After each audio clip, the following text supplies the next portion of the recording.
selamat siang teman-teman semuanya. Selamat siang. Terima kasih atas kehadirannya hari ini memenuhi undangan kami.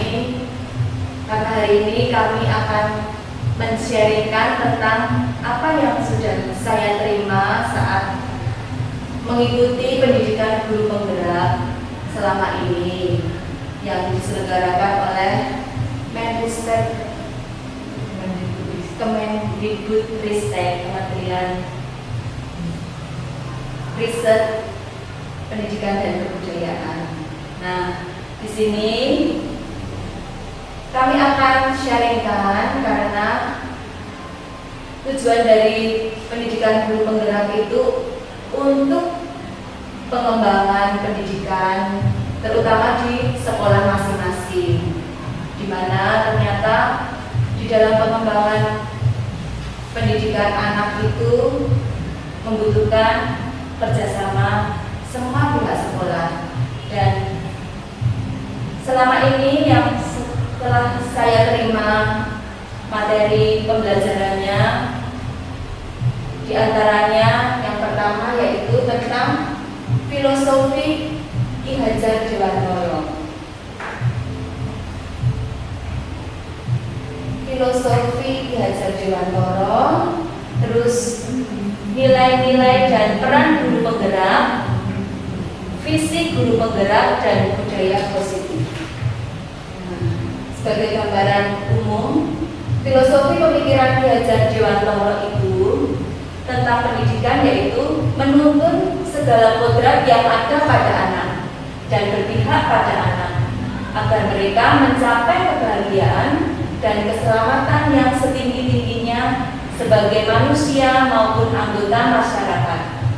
Pendidikan yang berpihak pada anak dan tidak terlepas pada kodrat alam dan kodrat zaman. Nah, dari sini ternyata membukakan saya di mana sebagai pendidik yang dulunya belum mengenal pendidikan guru penggerak, ternyata yang selalu yang pengalaman saya lakukan selama mendidik anak lebih ke berorientasi kepada guru. Jadi selama itu sebelum mengenal guru penggerak itu, saya yang penting adalah menyiapkan materi, terus bahan ajar, dan apa yang sudah saya siapkan itu saya berikan ke anak, dan biasanya yang penting adalah anak melakukan apa yang saya perintahkan. Ternyata setelah saya mempelajari filosofi pemikiran Ki Hajar Dewantara, pendidikan yang sesungguhnya yaitu menuntun segala kodrat yang ada pada anak dan berpihak pada anak. Berpihak pada anak di sini dimaksudkan yaitu bahwa anak mempunyai keunikan masing-masing dalam bertumbuh dan berkembang mereka dengan bakatnya dan kemampuannya serta perilakunya yang berbeda-beda dari latar belakang yang berbeda. Ternyata kita bisa seharusnya sebagai pendidik bisa menggali potensi anak tersebut, sehingga di dalam di dalam mendampingi pun ternyata dibutuhkan sesuatu yang berbeda sesuai dengan kebutuhan anak. Seperti itu gambarannya ya teman-teman. Dan tentunya tidak terlepas dari kodrat alam di mana anak belajar dari lingkungan terdekatnya, dan kodrat zaman disesuaikan dengan perkembangan zaman. Itu gambarannya tentang filosofi pemikiran Ki Hajar Dewantara.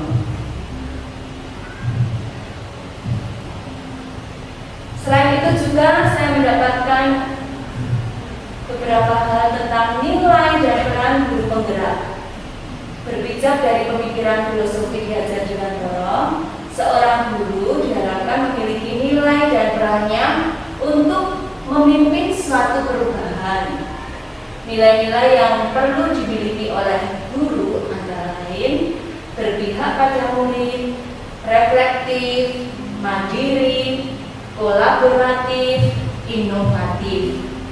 Dan diharapkan guru penggerak melakukan perannya sebagai pemimpin pembelajaran, coach bagi guru lain, pendorong kolaborasi, mewujudkan kepemimpinan murid, penggerak komunitas praktisi.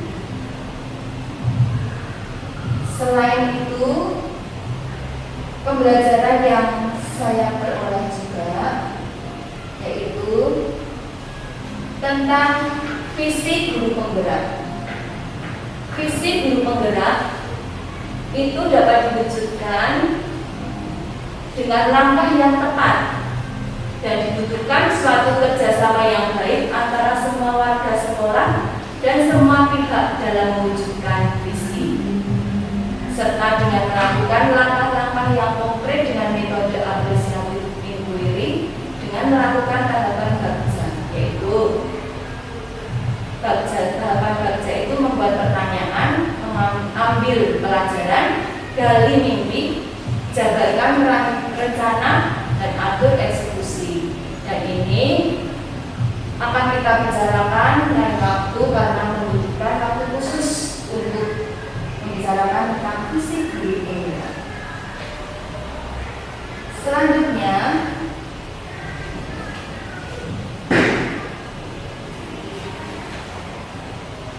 tentang budaya positif, di mana melalui hasil tahapan belajar tadi akan muncul pembiasaan positif, yaitu budaya positif yang diharapkan akan menumbuhkan hal-hal positif di sekolah, yaitu untuk semua warga sekolah.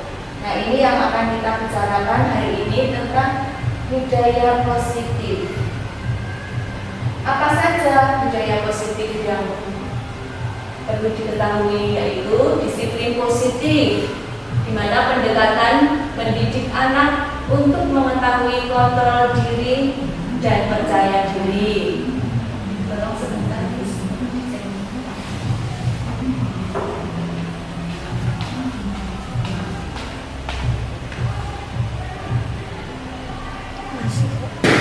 thank you. Yang kedua, nilai kebajikan dan keyakinan kelas. Yang dimaksud adalah nilai kebahagiaan atau keselamatan yang diyakini sebagai keyakinan kelas, tentunya untuk anak-anak semuanya. Yang ketiga, posisi kontrol. Di sini seorang guru akan melakukan posisi kontrol seandainya ada anak yang dalam menangani anak, bisa sebagai pemberi hukuman, membuat rasa bersalah, teman, posisi kontrol pemantau, dan manajer. Yang keempat, anak pun mempunyai kebutuhan dasar, antara lain survival, penguasaan, kasih sayang, dan rasa diterima, kebebasan, dan kesenangan. Dan yang kelima, tentang segitiga restitusi, bagaimana cara menyelesaikan masalah yang terjadi pada anak-anak. Tentunya kita punya banyak pengalaman terhadap anak-anak ya teman-teman ya. Dan di sini kita dikenalkan tentang segitiga restitusi, yaitu bagaimana menstabilkan identitas, validasi tindakan yang salah, dan menanyakan keyakinan. Ini akan kita bicarakan lebih lanjut pada hari ini. Oke. Untuk lebih jelasnya, kita akan bersama-sama menyaksikan tayangan video dari seorang pakar tentang yang membicarakan tentang posisi kontrol. Mari kita saksikan bersama-sama.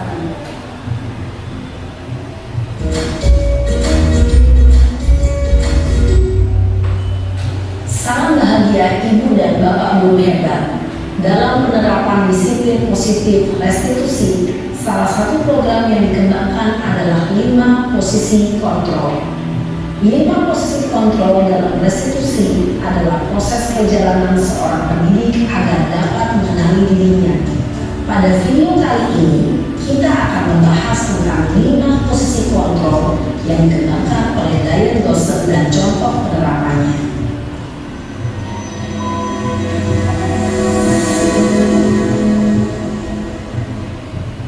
5 posisi kontrol itu adalah: 1. Posisi penghukum. 2. Posisi membuat merasa bersalah. 3. Posisi teman. 4. Posisi pemantau atau monitor. Dan 5. Posisi manajer. Untuk lebih memahami kelima posisi tersebut, mari kita saksikan kasus Naren yang terlambat hadir 20 menit di sekolah dan melihat bagaimana kelima posisi kontrol dalam menghadapi masalah tersebut.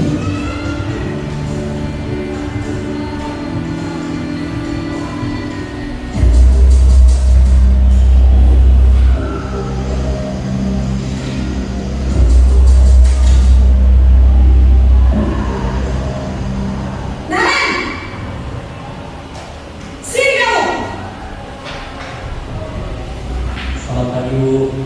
Selalu terlambat. Kamu deh, pasti terlambat. Maaf, Bu. Saya Apa? Apa coba? Alasan kamu apa lagi? Kapan sih kamu tidak terlambat? Malas sekali ya kamu jadi anak. saya Dasar pemalas. Gak kapok-kapok sih kamu. Sudah berapa kali terlambat? Sana, kamu keliling lapangan basket 2 kali. kenapa saya harus keliling lapangan basket, Bu? Kenapa? Kamu melawan ibu? Berani-beraninya jawab. Sudah terlambat, masih berani jawab pula. Sekarang, keliling lapangan basket 5 kali sekalian. Biar kapok. Cepat. Pergi sana ke lapangan basket. Posisi penghukum biasanya berbicara dengan nada tinggi, menghardik, menunjuk-nunjuk, menyakiti, dan menyindir. Hukuman bisa berupa fisik maupun psikis. Ibu dan bapak guru hebat. Dampak yang terjadi pada murid ketika guru berada pada posisi penghukum adalah murid cenderung akan memberontak, bahkan menyimpan dendam.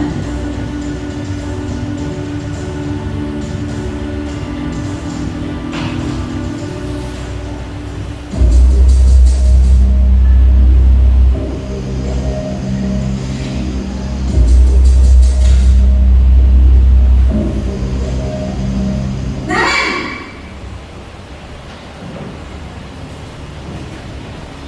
Selamat pagi, Bu. Naren! Kamu kenapa terlambat lagi, nak? Ya Tuhan, Naren. Kamu senang ya bikin ibu susah ya? Kalau kamu terlambat lagi, nanti ibu yang ditegur bapak kepala sekolah, nak. Disangka ibu tidak bisa membina kamu. Duh, gimana ini? Maaf, Bu. Duh, Gusti Naren. Kamu suka ya kalau ibu ditegur bapak kepala sekolah? Terus, sekarang ibu harus tulis apa nih di buku absen? Ini kamu sudah sering terlambat loh. Ibu harus apa coba? Maaf, Bu. Maaf sekali. Ya sudah, lain kali jangan bikin ibu susah lagi ya nak ya. Ibu tidak akan kuat lagi kalau kamu begini terus. Bisa jantungan kalau ibu ditegur bapak kepala sekolah. Sana cepat ke kelas. Maaf ya, Bu. Maaf sekali.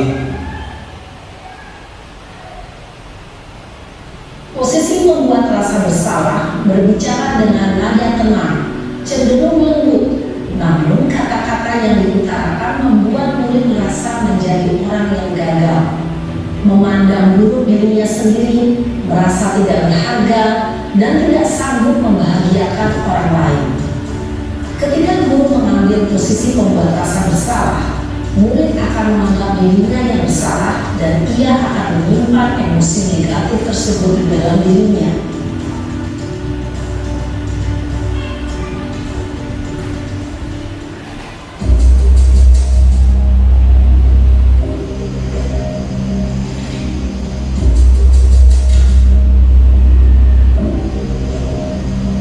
Naren!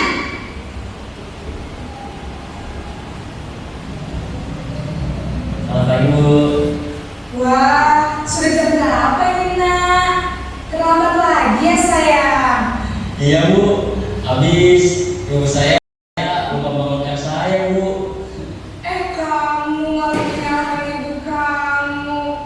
Kamu bukan anak yang paling kencang. Kok terlambat sih?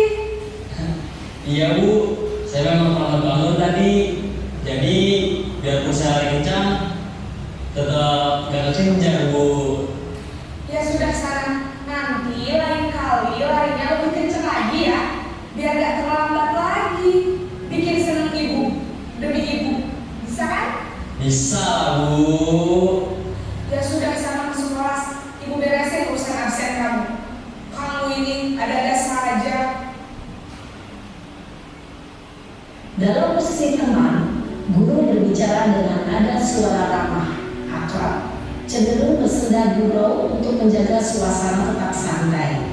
Murid akan merasa senang, aman, dan akrab dengan guru. Identitas yang tercipta adalah identitas sukses atau berhasil. Namun, perlu diingat, karena ini masih dorongan eksternal, maka ada faktor ketergantungan dari murid kepada orang tertentu. Di sini guru aksennya, sehingga di lain waktu murid bisa berperilaku baik, namun hanya kepada orang-orang tertentu saja.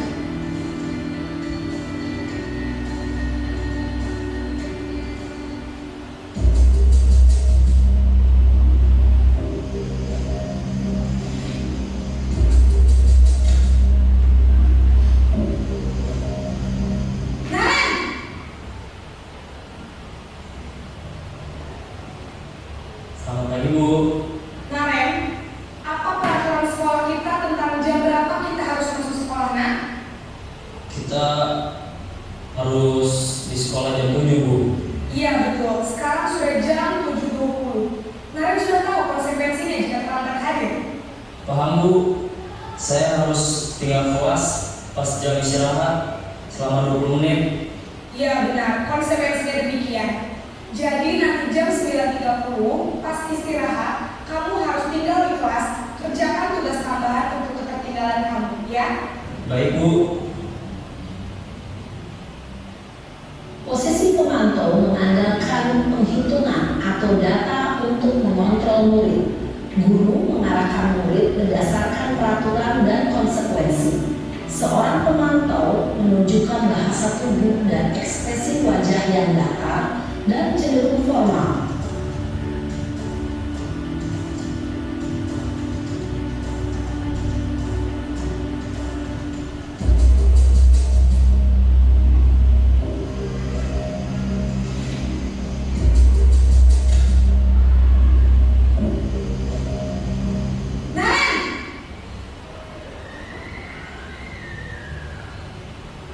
Selamat pagi Bu.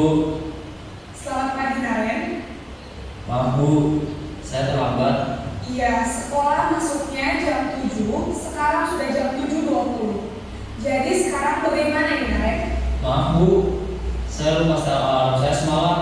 Baiklah, menurut kamu, keyakinan sekolah yang mana yang perlu kamu tingkatkan? Menghargai diri sendiri dan orang lain mungkin ya Bu. Setuju. Jadi, apakah Naren meyakini prinsip saling menghormati tersebut? Iya Bu, saya meyakininya. Apakah Naren bersedia memperbaiki masalah keterlambatan ini? Bersedia Bu. Bagaimana kamu akan memperbaiki masalah keterlambatan ini? Saya akan coba untuk tidak lupa menyetel alarm saya Bu. Baik, kalau Naren lupa menyetel alarm di rumah, ada orang yang kira-kira bisa bantu mengingatkan tidak? Ada Bu, kakak saya, Kak Emma. Ada lagi selain Kak Emma? Selain Kak Emma, ada ibu saya. Baik, jadi yang mengingatkan Naren adalah Kak Emma dan ibu kamu ya? Kira-kira akan mulai start alarm kapan nih Naren? Setelah pulang sekolah, akan segera saya lakukan. Baik, jadi Naren akan setel alarm untuk bangun besok pagi dan akan diingatkan oleh kakak dan ibu dan Naren ya. Ada lagi yang mungkin perlu dilakukan Naren agar tidak terlambat bangun lagi. Tidak ada Bu. Baik Naren, terima kasih untuk kerjasama kamu.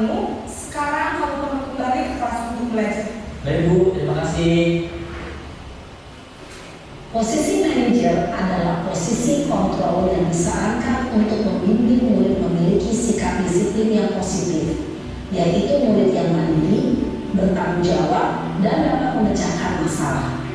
Tujuan dari posisi ini adalah agar murid dapat berefleksi atas tindakannya. Guru akan dengan tulus memberikan pertanyaan-pertanyaan bermakna, sehingga membuat murid dapat belajar dari kesalahannya dan mencari sebuah solusi untuk menyelesaikannya. Ibu dan Bapak guru hebat, setelah mengamati adegan kelima posisi kontrol tadi, kira-kira posisi mana yang paling ideal? Posisi mana yang dapat menunjang motivasi intrinsik murid? Ya, tentu posisi manajer.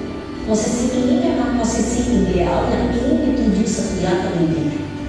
Pada posisi inilah, guru dapat menerapkan disiplin positif yang berpihak pada murid, yang memerdekakan murid. Perjalanan seorang pendidik tentunya tidak mudah untuk sampai pada posisi seorang manajer. Namun, tujuan kita pasti, yaitu menciptakan murid-murid yang mandiri, merdeka, dan bertanggung jawab. Semoga penggambaran 5 posisi kontrol yang telah diperlihatkan ini dapat menjadi ajang refleksi bagi kita semua, agar dapat terus mengasah dan menerapkan disiplin positif yang memerdekakan murid. Mari terus berlatih dan bersemangat. Selamat menerapkan. Salam dan bahagia, Ibu dan Bapak guru hebat.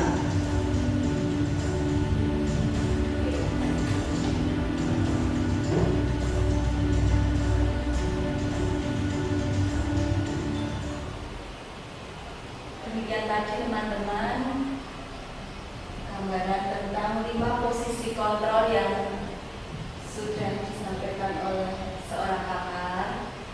Bagaimana untuk refleksi diri kita masing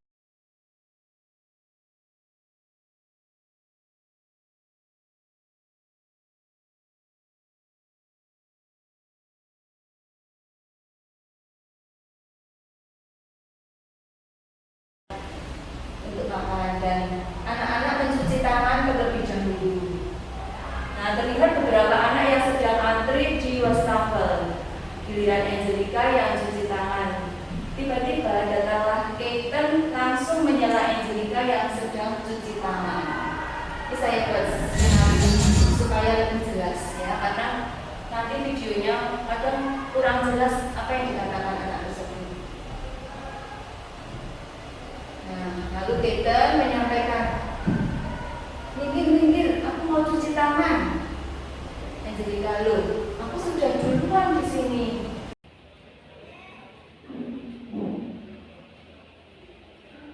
Saya bisa mengontrol orang lain.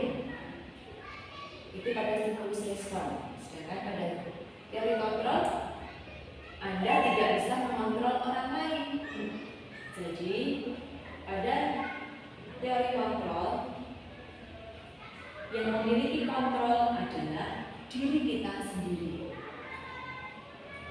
Sedangkan pada stimulus respon, kita berpikir bahwa saya bisa mengontrol orang lain. Seperti itu. Selanjutnya, disiplin positif pada teori kontrol atau teori pilihan disampaikan oleh Dr. William Glasser bahwa Anda tidak bisa mengontrol orang lain, hanya Anda yang bisa mengontrol diri sendiri seperti tadi. Karena makna disiplin belajar kontrol diri dengan menggali potensi kita agar tercapai tujuan mulia, yaitu sesuatu menjadi seseorang yang kita inginkan berdasarkan nilai-nilai yang kita hargai. Selanjutnya, semua perilaku itu memiliki tujuan. Dimaksudkan berarti ada teori motivasi di sini. Kita dikenalkan teori motivasi ekstrinsik dan motivasi intrinsik. Untuk menghindar, kita melakukan disiplin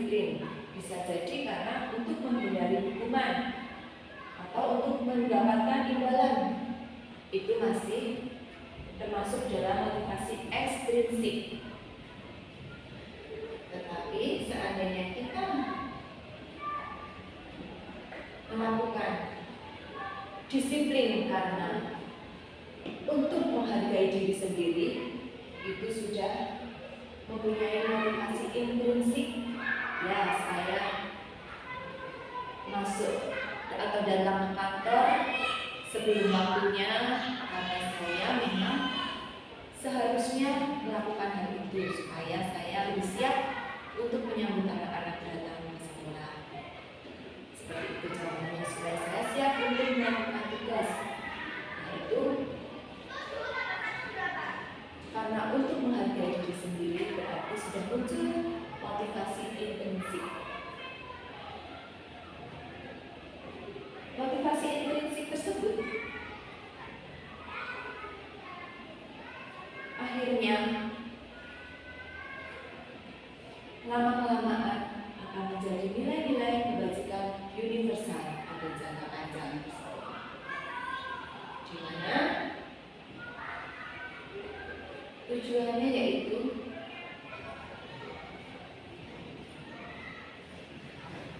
dari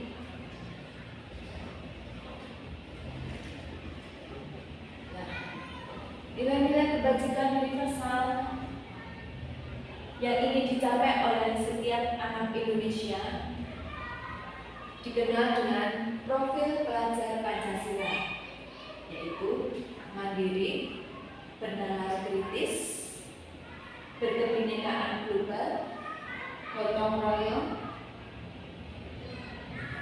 kreatif.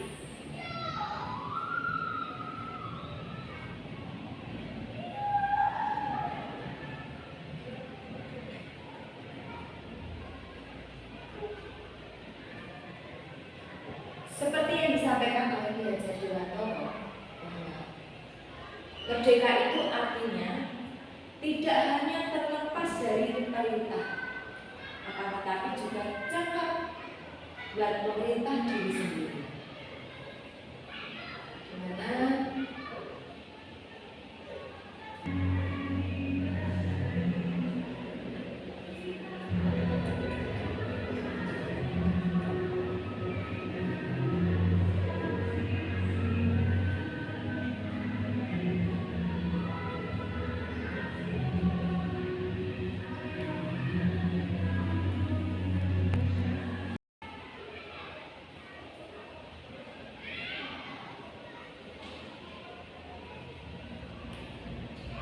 kalau masih ada pemikiran bahwa oh anak ini saya karena melakukan disiplin datang tepat waktu saya akan berikan penghargaan. Ternyata di sini ada pernyataan didukung oleh penghargaan.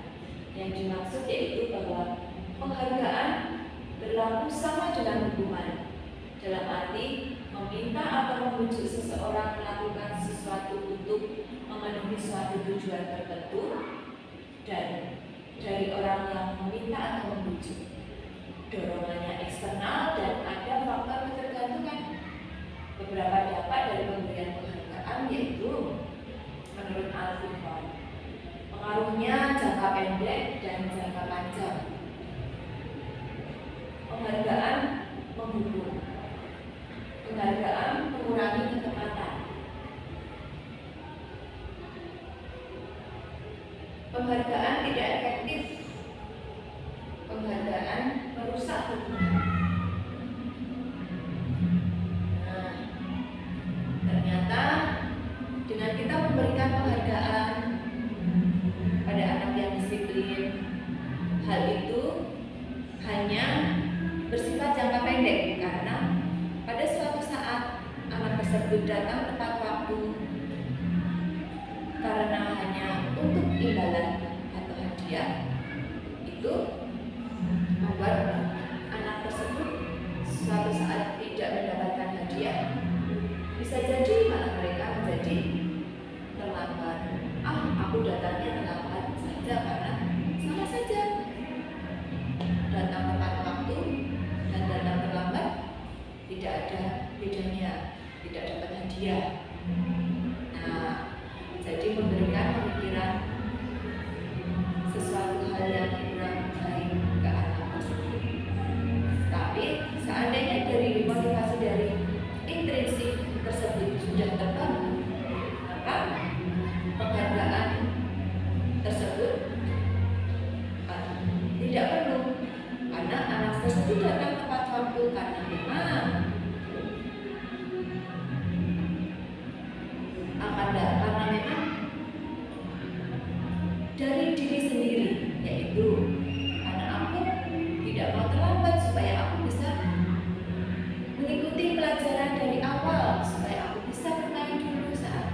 positif di dalam dirinya, karakter disiplin terbentuk.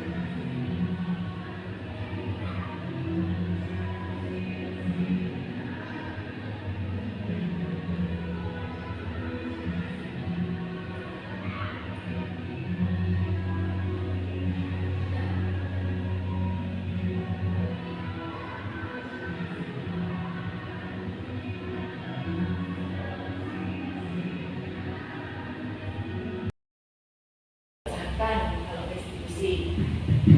restitusi juga murid belajar bertanggung jawab untuk perilakunya, fokus pada pemecahan masalah dalam jangka waktu panjang.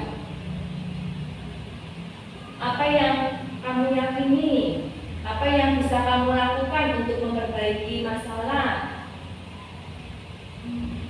Murid atau anak menghormati dirinya dan orang lain, hal itu akan menuju ke yang positif. Kalau konsekuensi itu netral, hukuman cenderungnya negatif. Nah, apa itu restitusi? Restitusi adalah proses menciptakan kondisi bagi murid untuk memperbaiki kesalahan mereka, sehingga mereka bisa kembali pada kelompok mereka dengan karakter yang lebih kuat.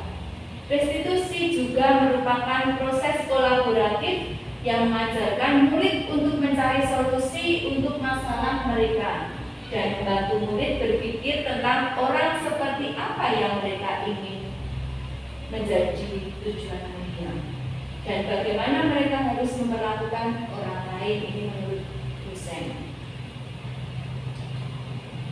Ciri-ciri restitusi ada 9, yaitu bukan untuk menebus kesalahan, namun untuk belajar dari kesalahan. 2, memperbaiki hubungan. Yang ketiga, tawaran, bukan paksaan.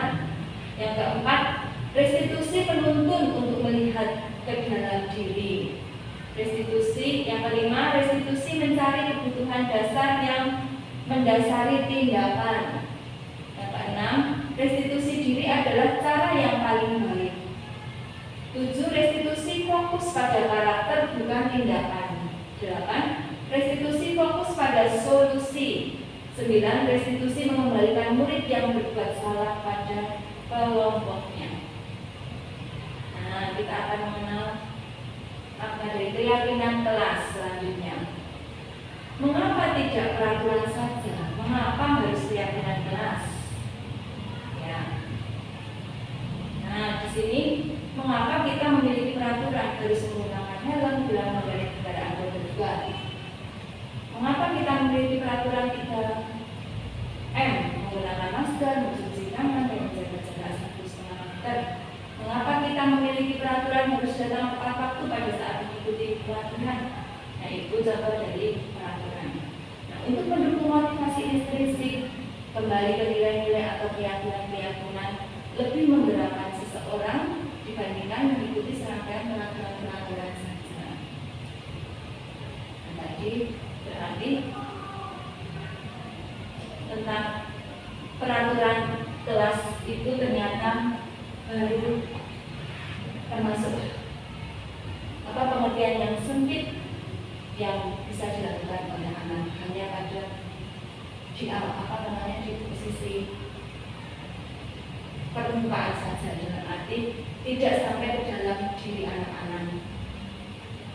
Seandainya lebih mendalam itu yang diyakini di kelas, yaitu keyakinan kelas yang akan memunculkan lingkungan yang positif.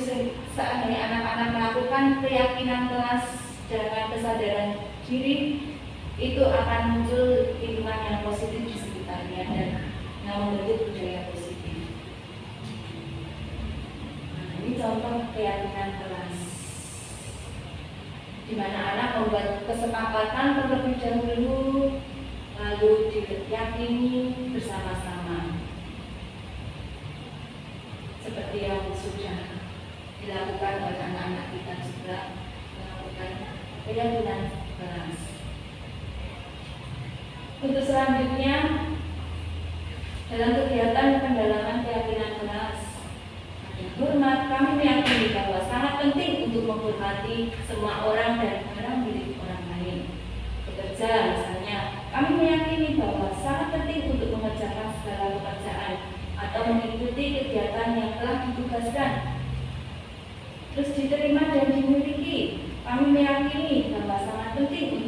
dapat diterima pada suatu kelompok dan saling peduli satu dengan yang lain.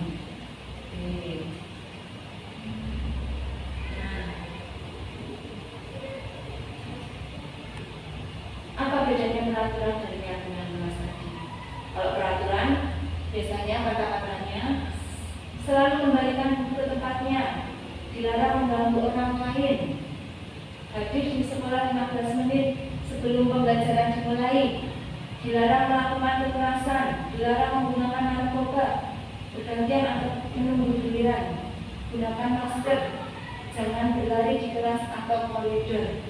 Nah, bagaimana kalau anak-anak bahasanya dengan menggunakan keyakinan kelas? Ini silakan dicoba ya teman-teman, supaya kita bisa tahu perbedaan keyakinan kelas dan peraturan kelas. Nah,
apakah sudah selesai?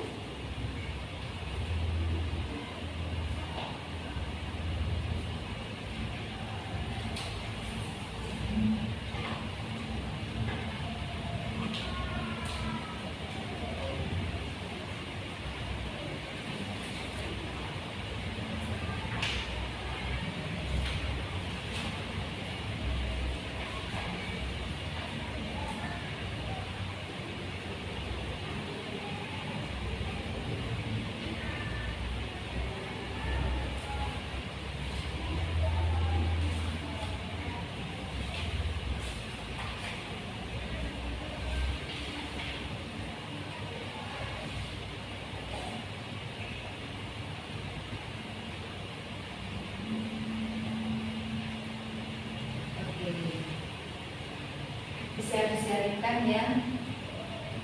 Dari yang pertama, kalau ada peraturan selalu kembalikan buku ke tempatnya.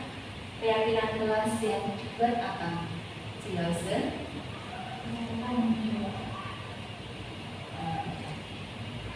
Ya, betul. Selanjutnya, Miss Grace, dilarang mengganggu orang lain, menghormati orang lain. Ya, bisa. Keyakinan kelas yaitu menghormati orang lain. Oke. Kalau menurut Miss Agnes, peraturan kelas hadir di sekolah 15 menit sebelum pembelajaran dimulai. Menghargai waktu dan menghormati orang lain. Ya, kita bisa mengatakan menghargai waktu dan menghormati orang lain. Silahkan, dilarang melakukan kekerasan.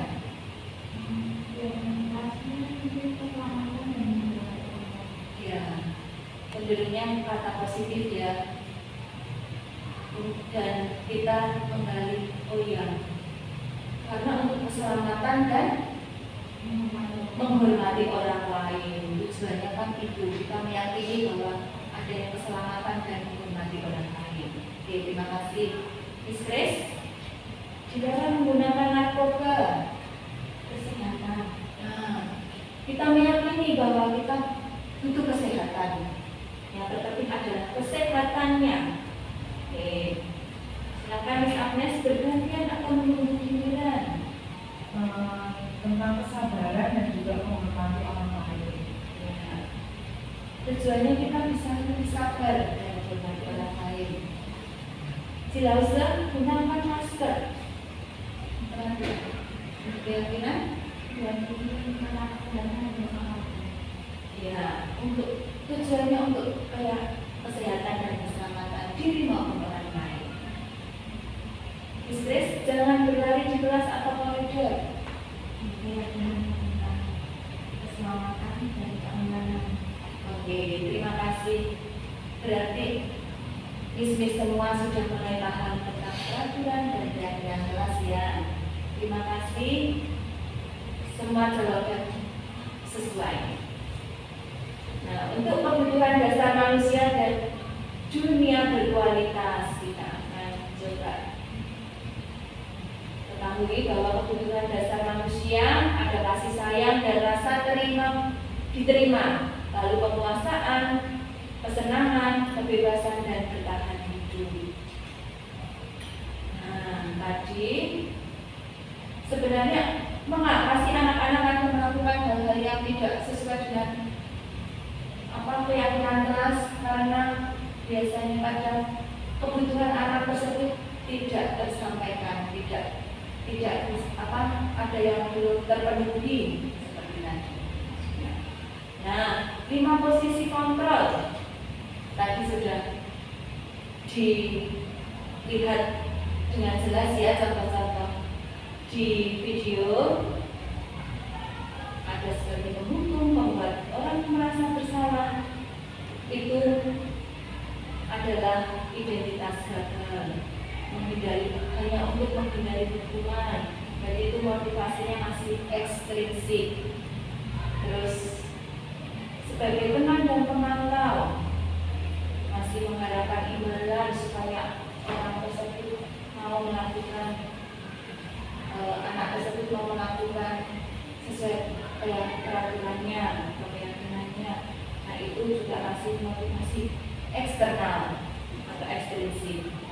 Nah, sebagai posisi manajer itu tujuannya supaya anak bisa menghargai diri sendiri, itu yang bisa mengontrol diri sebagai identitas berhasil atau sukses. Biasanya kata-kata apa yang disampaikan seperti tadi sudah disampaikan di contoh video ya teman-teman ya. Oke. Dan guru, apa yang dilakukan guru? Biasanya pada saat sebagai penghukum mengganti penunjuk-nunjuk, menyakiti dan menyindir. Terus kalau membuat orang merasa bersalah sebagai penceramah dan mengucapkan itu kecewa, lalu sebagai teman itu membuatkan alasan-alasan untuk muridnya. Sebagai pemantau menghitung dan mengukur. Sebagai manajer mengajukan pertanyaan-pertanyaan. Nah, diharapkan kita itu bisa melakukan posisi kontrol yang sebagai manajer dengan harapan anak mempunyai dapat menghargai diri sendiri dari apa yang dia lakukan, ya. Terus, nah ini pernyataan dan siapa yang mengatakan, nah, saya kecewa sekali dengan kamu. Itu biasanya yang mengatakan adalah membuat orang merasa bersalah. Kamu tidak benar, tidak pernah melakukannya. Itu yang melakukan adalah biasanya posisi kontrol penghukum. Ayolah, lakukan demi ibu atau bapak. Posisi kontrol teman. Apakah kamu mau mendapatkan stiker perintah hari ini? Pemantau. Bagaimana kamu bisa menyelesaikan masalah ini? Manajer. Kamu selalu yang paling terakhir. Itu posisi kontrol penghukum. Nah, peraturan memantau konsekuensi. Nah, peraturan pemantau itu tujuannya, maksudnya untuk memberikan konsekuensi atau hadiah. Sedang lagi nilai-nilai manajer itu untuk memperbaiki perilaku anak tersebut. Nah, segitiga restitusi, kita menuju ke segitiga restitusi di mana proses yang dilakukan guru saat menyelesaikan masalah anak-anak. Ini kamu tentu punya alasan mengapa melakukan itu. Nah, itu termasuk dalam validasi kebutuhan. Adakah cara yang lebih efektif untuk mendapatkan apa yang kamu butuhkan? Nah, pertama kita memvalidasi kebutuhan anak tersebut. Terus menstabilkan identitas, yaitu setiap orang pasti pernah melakukan kesalahan. Jadi anak itu distabilkan dulu emosinya. Kamu bukan satu-satunya yang pernah melakukan ini. Itu salah satu contoh kalimatnya. Untuk menanyakan keyakinan, selanjutnya kita bisa melakukan dengan menanyakan keyakinannya. Nilai-nilai apa saja yang telah kita sepakati itu? Kamu ingin menjadi orang yang seperti apa? Nah, supaya anak itu sadar dari apa yang telah dilakukannya. Jadi segitiga restitusi tadi ada validasi kebutuhan yang pertama, terus menstabilkan identitas dan menanyakan keyakinannya. Nah, pada menstabilkan identitas untuk membuat anak yang merasa gagal dalam berbuat salah menjadi positif terhadap dirinya. Anak itu biasanya kalau sudah merasa salah itu dia sudah ketakutan, tapi kita akan berusaha untuk membuat stabil dulu dirinya.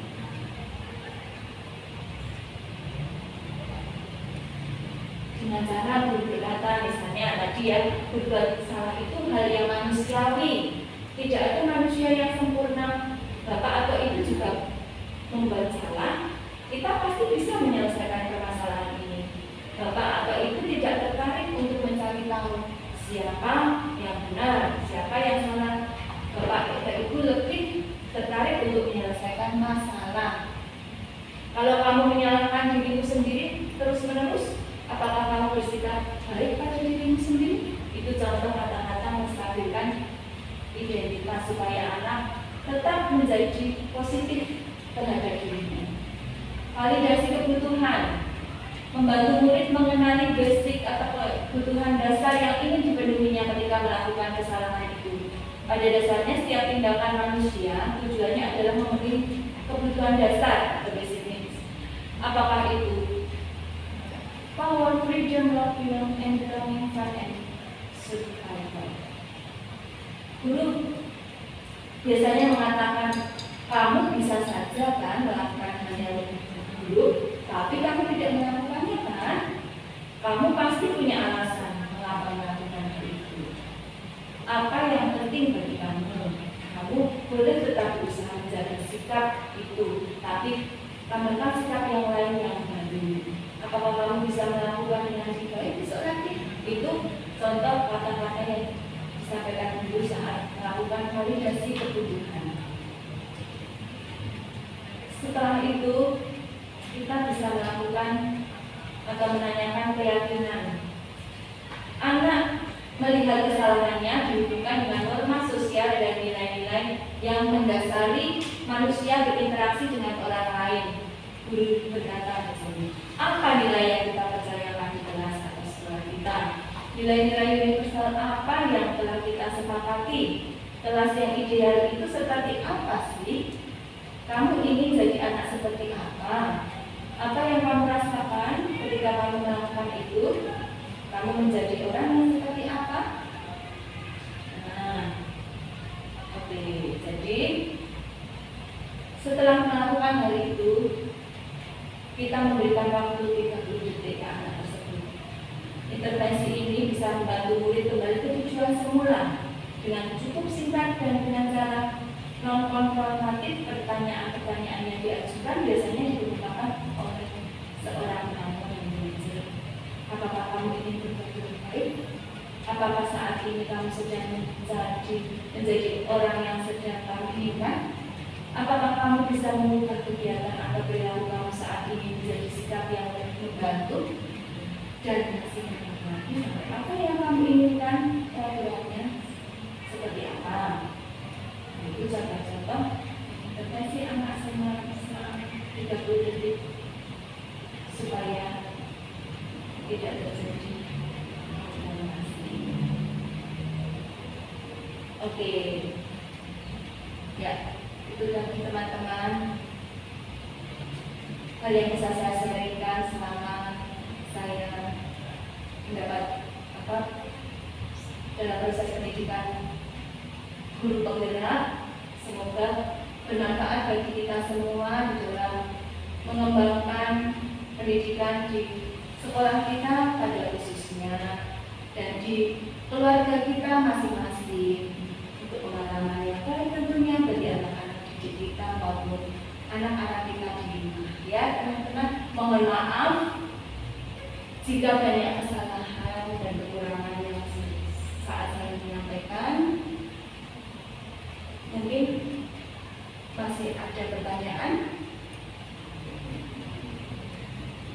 Sudah cukup? Kalau begitu kita bisa tutup pertemuan hari ini.